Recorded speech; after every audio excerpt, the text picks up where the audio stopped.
heard the saying that we're all one? Are you curious about what that actually means? If so, you're in the right place. Hello, my name is Angela from the website naturallivingalchemy.ca. Welcome to my channel.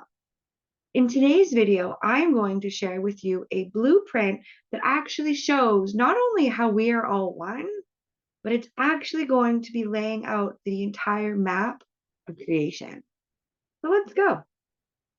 Before we get started with today's content, I want to share with you the vision for this playlist series that you're watching called The Language of Nature.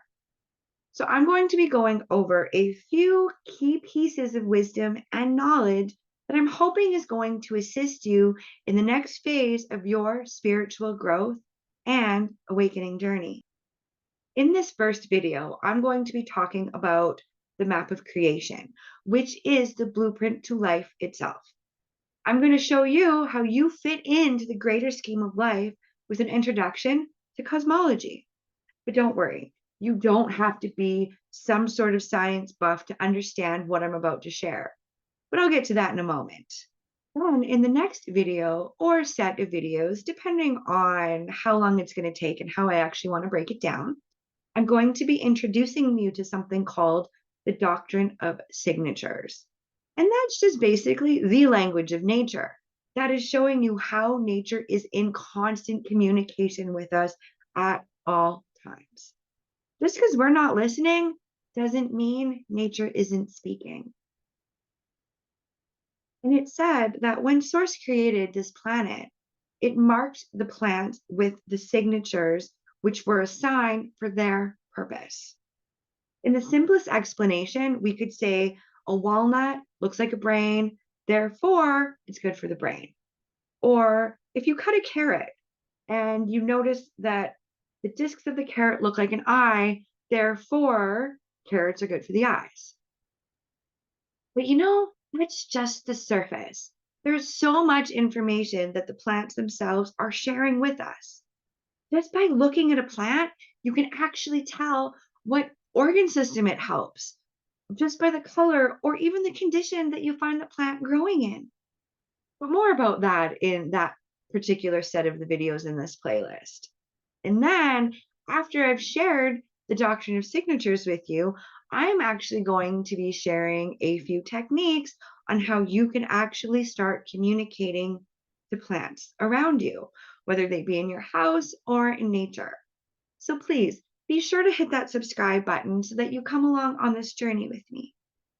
Now, before we get into the meat of this video, I would like to mention that I have a full written blog article that I've linked in the description box below that is going to have the images that I'm going to be sharing with you. So you can go and grab those for yourself from there and just let me explain as we go along in this video. So let's start at the beginning. We are going to explore in this video the map of creation. So I'm going to show you how the part actually contains the whole, right? The macrocosm itself and how life was created. But to give credit where credit is due, I first learned about this map from the School of Evolutionary Herbalism. They go into much greater detail in this book called Evolutionary Herbalism. And it is an amazing book that I recommend to anybody who is interested in following a plant path. I will also have in the description box linked where you can grab a copy of this book for yourself. All right, let's just share our screen here. And I'm going to show you. All right, so I hope that you can see this on your screen. I am just sharing mine. So I'm going to break this down for you. This is where we start. In alchemy, we would refer to this as the prima materia, which is the first matter that is not matter. Okay? So other words that we could use to describe this, that maybe you've heard some of these already: the formless form, the void, the first point of creation beyond time and space. It is the everything that contains nothing and the nothingness that contains everything. It is beyond duality and rationality. In other words, chaos. So we have our point in the beginning, and then, as science likes to call it, Big Bang, which is basically life emerging in the first split of duality. Okay? So you have two paths that it can take. Now, in alchemy, we are going to refer to these as celestial niter and celestial salt. So, celestial niter. I'm going to also use some terms that you might have heard from other traditions that just in different places amongst our world. And just to show you how they're all talking about the same thing, although they might use slightly different terms. Once you really get into studying these different aspects and elements, you find that they're talked about forever throughout all of these other traditions. Okay? So, anyway, enough of that. So, Kabbalah, celestial niter. In Kabbalah, we would call that force. Okay? From the alchemical perspective, it is the volatile path. Other words that you may use would be yang, day, the masculine quality, or energy. And it is what liberates form into spirit. So essentially, it is energy moving up. So over on the other side of our split of duality here, we have celestial salt. So in Kabbalah, you would know that as form. The alchemical perspective, it is the fixed path. Other words we can use were yin, night, the feminine quality, or structure. And it is what fixes spirit into matter. So it is energy moving down. All right. So we have our first split, and each of those are going to split into two. Okay. So you have two more splits. So from celestial niter, the first split would be the element of fire, which is our most volatile. Okay. And on the other side, we have air. Okay. So those are our two volatile elements of alchemy.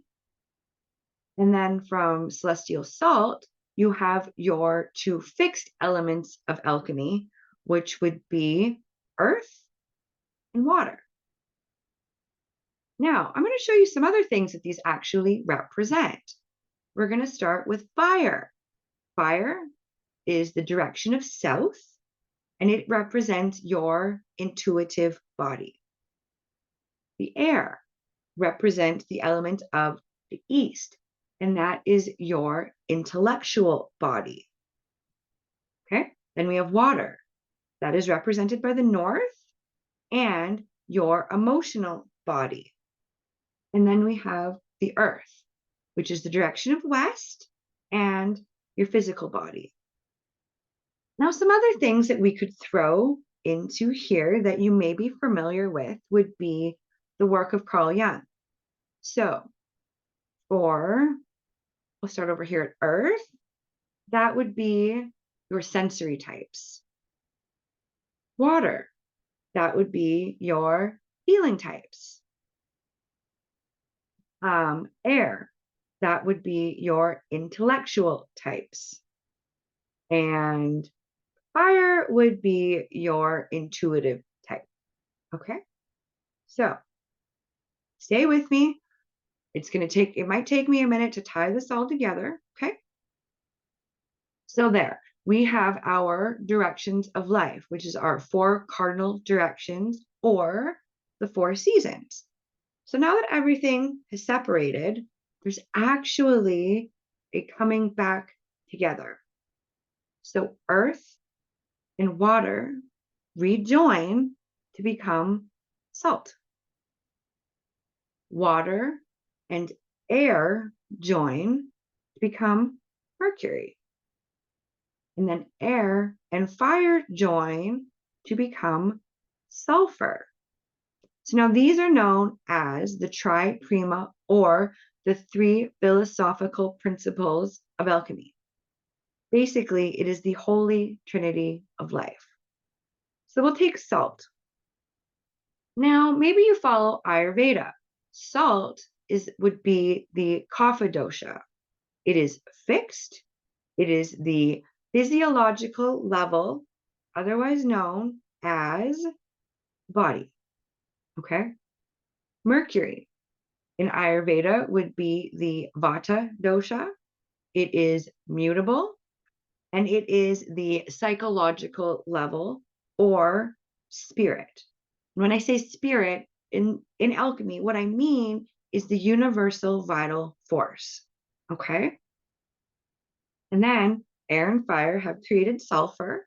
So in Ayurveda, that's the pitta dosha. It is cardinal direction. It is the spiritual level, otherwise known as soul. Now, spirit and soul are a little bit different. Spirit is the vital life force that is coursing through everyone. Okay. Soul, on the other hand, is how source is uniquely manifesting in you as an individual. Okay. So this is the first layer that I want to share with you. So as you can see, it started from one simple point, split of duality, and then each of these split into two elements. And then the elements rejoined and created the three philosophical principles of alchemy. Now, I do want to mention one thing. I am learning Ayurveda. I am not a Ayurvedic practitioner. I'm not even sure if that's the name they would use, but I am not that. But I am just sharing how all of these things tie together. Now, if you do follow Ayurveda, water and air is not actually what creates vata. I believe it is a combination of one of those two with ether. But if you actually really study the vata dosha, you'll find that it is air and water together. Now, one more thing that I did forget to mention up here is when all of these four elements reconnect, okay, in their perfect harmony, you get the sign of ether, which is actually time and space. Okay. So we have all of this. I'm going to show you another layer. How does this tie into astrology? Because why not? So what all of this means is we have our, oh wait, this is actually supposed to be down here. Okay, so we have our beginning point, which is represented by the planet Pluto. Okay, now what I find to be a little bit interesting, and this is just my opinion, so the prima materia, source itself, is represented by the planet Pluto. Yet aren't we arguing that Pluto isn't even a planet, it's a moon? Just something to think about. Anyway, I'll let you fill in your own blanks there. So we have, starting from where Pluto's going to Pluto, right? And then you have celestial salt is actually represented by the planet Neptune. And celestial niter is represented by the planet Uranus. So these three things make up the invisible world. And actually, it's these two right here, celestial salt and niter, that is the grand axis that maintains the entire balance of creation. Like, no big deal, right? Which is, we could see that in, I'll go back up here, balance of creation, yin, yang, night, day, feminine, masculine, structure, energy. Okay. Spirit into matter, form into spirit. Okay. So that is the grand axis in which all life is balancing. So if you actually have a deficiency in one of these two things, it will definitely throw off what is coming from the following path. But anyway, I am getting ahead of myself here. So then we see ether. The ether is actually the invisible boundary, time and space, remember, is the invisible boundary between the invisible world and the physical, tangible world. So down here, we see that the earth element is represented by Saturn, okay? The water element by the moon, the air element by Jupiter, and the fire element by Mars, right? Then with our coming together of earth and water creating salt is represented by Venus. The water and air coming together to create Mercury is represented by the planet Mercury. And then air and fire coming together for forming sulfur, which is represented by the sun. So what this part of the map is showing you is how the four elements and the three principles is what makes up the 7 planets of astrology. Now, in one of my most recent videos, I was talking about a plant, and I had mentioned the element and the planet that that plant was representing. This is how it fits in. I believe it was, it doesn't even really matter what that one was.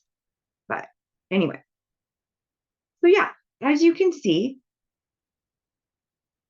everything that you see before you holds this, okay? It holds all of this in varying degrees. Now I'm just going to stop sharing. All right, so like I said, what makes each organism different is their relative ratios of each force. They have all of them within them. It's just a different amount. Maybe you know somebody who it really embodies the element of fire.